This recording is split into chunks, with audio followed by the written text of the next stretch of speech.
السلام علیکم عزیز بچوں، مجھے امید ہے کہ آپ بالکل خیریت سے ہوں گے۔ ہم نے 8th کلاس کا جو سبق پڑھ رہے ہیں اس کا نام ہے کمپیوٹر کا ارتقائی سفر۔ کل ہم نے جہاں تک پڑھا تھا آج وہاں سے آگے شروع کریں گے۔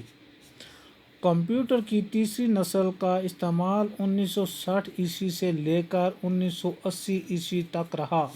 کہتے ہیں کمپیوٹر کی جب تیسری نسل کا جو استعمال تھا وہ کب سے 1960 سے لے کر 1980 تک رہا۔ اس کے بعد 4th جنریشن اور 5th جنریشن کے کمپیوٹر نت نئے ماڈلوں اور سائز میں عام ہوتے گئے۔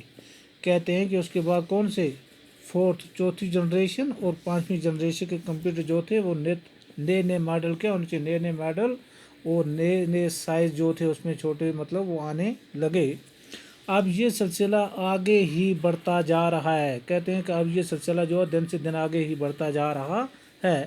دراصل چپس نام کی ایک شے نے کمپیوٹر سائنس کو کہیں سے کہیں پہنچا دیا۔ کہتے ہیں کہ معمولی سی چیز جو ہمیں نظر آتی ہے جس کو ہم کیا کہتے ہیں چپس نام کی یہ شے ہوتی ہے، کہتے ہیں کمپیوٹر سائنس کو کہیں سے کہیں اس نے کیا کر دیا، اس نے اس کو پہنچا دیا۔ چپس کی کارکردگی کے اندازہ آپ اس مثال سے لگا سکتے ہیں۔ کہتے ہیں کہ اس کا اندازہ آپ اس مثال سے کیا کر سکتے ہیں، لگا سکتے ہیں۔ سلیکون کا ایک چپ جو سائز میں 1 سینٹی میٹر کا چوتھا ہوتا ہے، اس پاس 64,000 بائنری یونٹ کی معلومات ریکارڈ کی جا سکتی ہے۔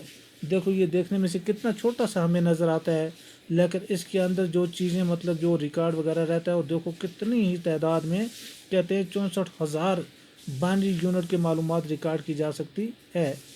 ان یونٹوں کو بٹس کہا جاتا ہے۔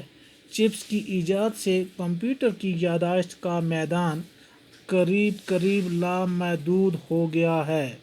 کہتے ہیں کہ اب اس کا جو یادداشت ہے وہ اس کی کوئی حد نہیں رہی ہے، لامحدود حد سے زیادہ ہو گیا ہے، اور کام کی تیز رفتاری بھی بہت بڑھ گئی ہے۔ کہتے ہیں اس میں کام کی جو رفتار تھی وہ بھی زیادہ تیزی سے آگے بڑھ رہی ہے، یعنی اب کمپیوٹر کے کام کرنے کی رفتار 1 سیکنڈ کے لاکھویں اور کروڑویں حصے تک پہنچ چکی ہے۔ آج کل کمپیوٹروں کے نئے ماڈل اتنی تعداد میں بنتے جا رہے ہیں کہ شمار کرنا مشکل ہو گیا ہے۔ کہتے ہیں کہ آج ایسے نئے ماڈل بنائے جاتے ہیں کس کے، کمپیوٹروں کے، جس کا کوئی شمار ہی کرنا کیا ہو گیا، مشکل ہو گیا ہے۔ والسلام، آج اتنا ہی۔